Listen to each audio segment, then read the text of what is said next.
different from all these dudes. Okay, they riding waves, me, I'm up on a cruise. Hey guys, welcome to today's video. Today I'm going to be doing my first ever timeline breakdown. I hope to be doing these breakdowns for all of my recaps this season with the Winnipeg SeaBears. We're going to do the breakdown for the first game this season, which was the home opener. A lot of you guys love this video. This video actually already has 100,000 views on Instagram. So yeah, thank you guys so much for all the support, and I'm looking forward to doing this timeline breakdown with you guys. I hope that you guys learn something and get a lot out of it, just to show you guys the process of how I do these recaps. Before we get into the breakdown, my digital products are buy two get one free right now. I'll leave the link in the description down below. I have all my products there available. These products I use to help create these recaps, and it's what allows me to create these videos in such a short amount of time. So if you're looking to build your kit for sports videography, check out my products. I'm 100% certain that it's going to help you with your sports videos. So yeah, thank you guys so much, and let's get into this timeline breakdown. Okay, so to start off with the breakdown, I'm just going to give you a quick insight of my workflow and how I do these edits. So pretty much first step for me is to create a raw sequence. So I will have a raw sequence first before I get into the actual editing. I just put together of what I think the video should look like. So this is my raw sequence, and then once it is ready, I will go to sequence, simplify sequence. This pretty much just organizes and cleans up your sequence, closes the vertical gaps. As you can see here, it just pretty much just closed the vertical gaps. Once I duplicate that sequence, that's when I start making my actual edits. So usually what I will do first is I will color grade, and then once I'm done color grading, that's when I will do the actual effects that I need to do, speed ramping, things that I need to do in After Effects, etc. Adding all sorts of transitions depending on how much I use. And then once the effects are done, that's when I will go into sound design. So that's pretty much the workflow.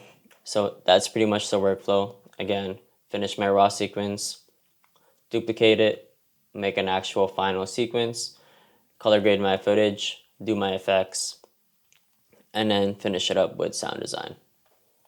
You probably have seen the video already, since I will be adding it onto the beginning of this video. So what we'll do, just to break it down, we're going to break it down per sequence. There's something interesting, that's when we'll stop and kind of break down what I did. So we'll go this first sequence here.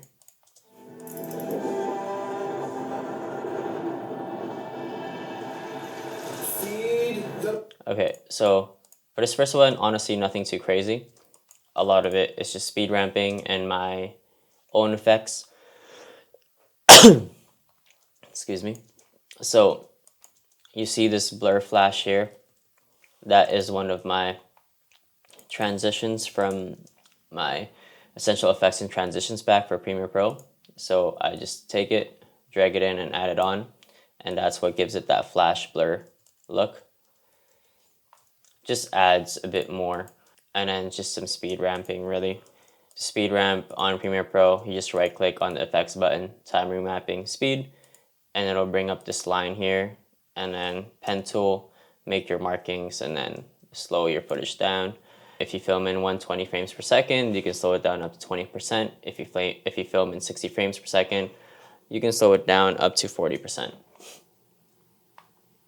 And these FPV shots are by Anthony Urso. Check him out on Instagram. This shoot here, we had about 4 to 5 shooters that I picked footage from. Majority of it, I would say maybe 2 shooters, and then the rest are just extras from the other shooters.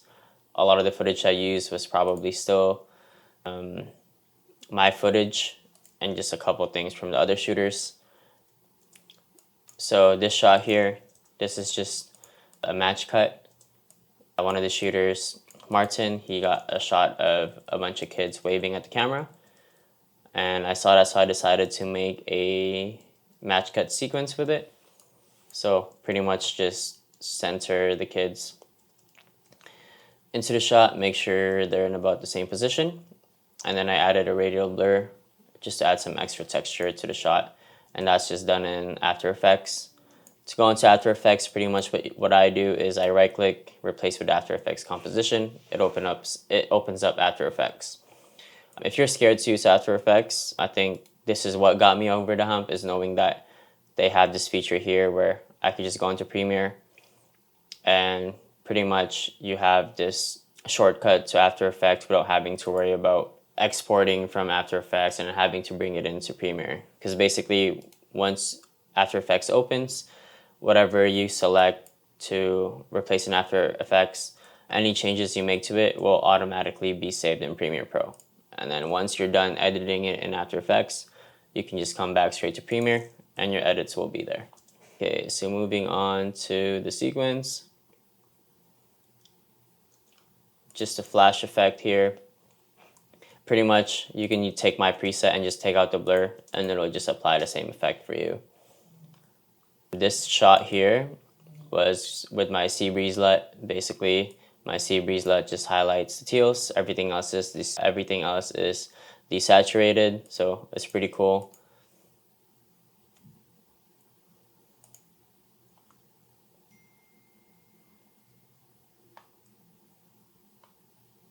Oh, let's put the sound on. Bring their energy. They will bring their heart. They will be loud for you. Again, just more speed ramping. And they're here to see you play. Mask wipe transition. So basically here, we're probably gonna want to break this down. This transition is used a lot in sports edits. I love using this transition just because it's super subtle and it looks very natural. It doesn't look too crazy, but it's, when done correctly, it looks really cool. And I'm gonna show you what that looks like. Basically, what you do is you just keyframe masks.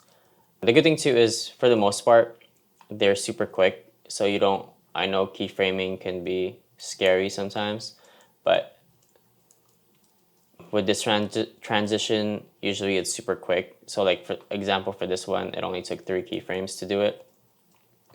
But yeah, you pretty much just make your mask and then keyframe it and then put it on top of the second clip, and then you'll just see it there.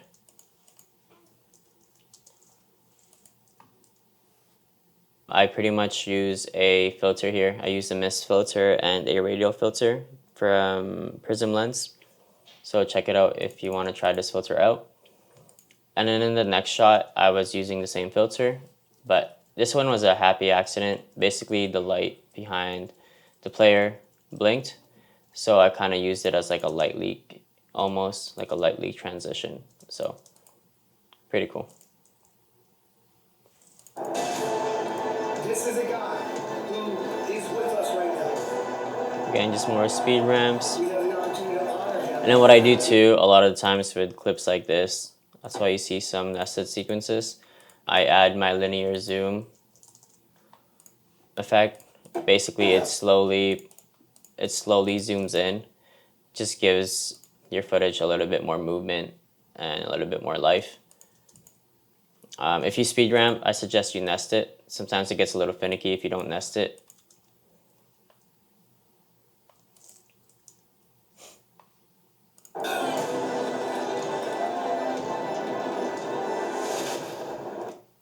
And then here, just before the drop, this fast transition here, it's just some wipes that I filmed that day. Pretty much, I just whip my camera around. Yeah, just great to add some energy into your video. I also have a wipe transition pack, so if you go to my site, check it out if you wanted something to add to your edits as well. And here's the beginning of the drop.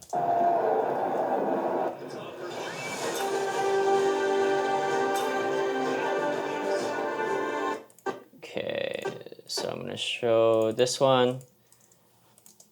I love doing this effect pretty much here. This is done in After Effects. You rotoscope out your subject, and then for the background, I desaturate it, add radial blur. It's super easy to do, honestly. Like After Effects really does majority of the work for this. You just have to mask out your subject, and then After Effects will do it for you. It'll like track every frame and make sure your rotoscope is isolated. And then yeah, you just add desaturation onto the background layer and some radial blur, and this is what you get.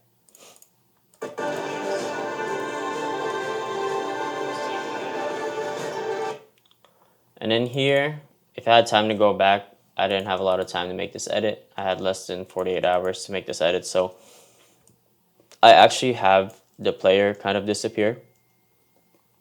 But as you can see, it's not very well done. That's honestly why I added a burn. If I had more time, I would have worked on first making this transition longer so you really see him disappear, and probably would have just taken out the film burn. And I think the better way to use it would probably be to use it on the subject. I mean, on the defender. I think it would be pretty cool because let's say he crossed him up, you make him disappear. I think it would be the better way of using it. But again, we'll improve on that on the next edit. Beauty of film is, yeah, and there's no perfect edit, and we just find different ways to get better every time. So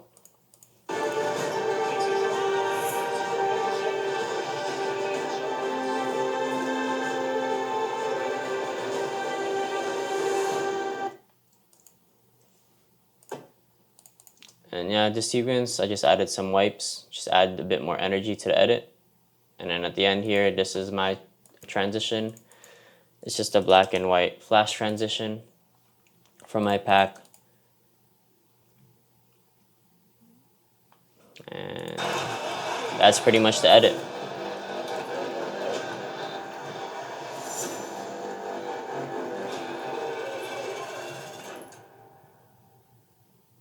And there you go. Before we wrap up, I'm just going to go over the sound design a little bit.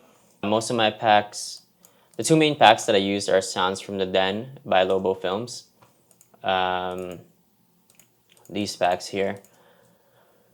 And third one would probably be Artlist. And then I also have these extra packs from like 2020, Anticipation, Archetype, and Pulse. I use some of it, but not as much. Like I would say maybe like 5 to 10% of the sound effects I use would be from them. And like 80 to 90 would be Artlist and Sounds from the Den. So if you're looking for a pack to buy, I would recommend Sounds from the Den or get Artlist. Really, you'll get everything you need there, from risers, impacts to whooshes. That's really the three main different sound designs that you want to use is risers, impacts, and whooshes. And Artlist has a lot of different options, so I would recommend getting Artlist. With other subscriptions, I'm not too sure, just because Artlist is really the only one I've used so far. So yeah, so let's go a little bit through the sound design.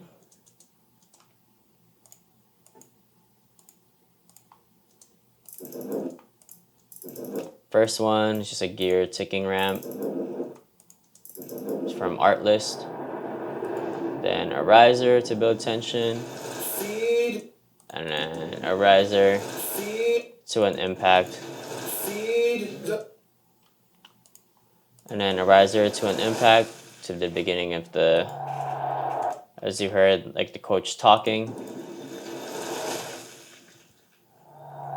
And then this is a crowd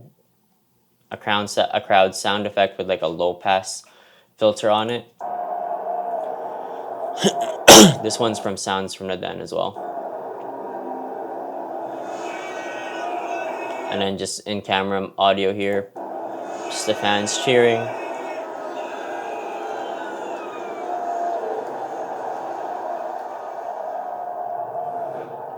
And then a whoosh sound effect with that effect there.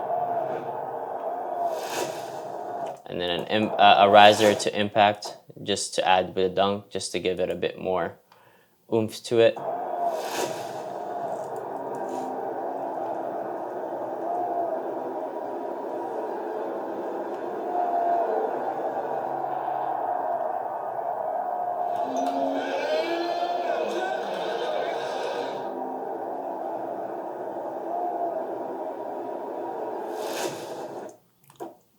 And then before the drop, again, another riser to impact. And then that's where you get a bit of a blackout, so give it some time to breathe. And then I add another riser for the actual drop. And then just some play-by-play broadcast. Honestly, could have added more to the sound design here, but I didn't have a lot of time.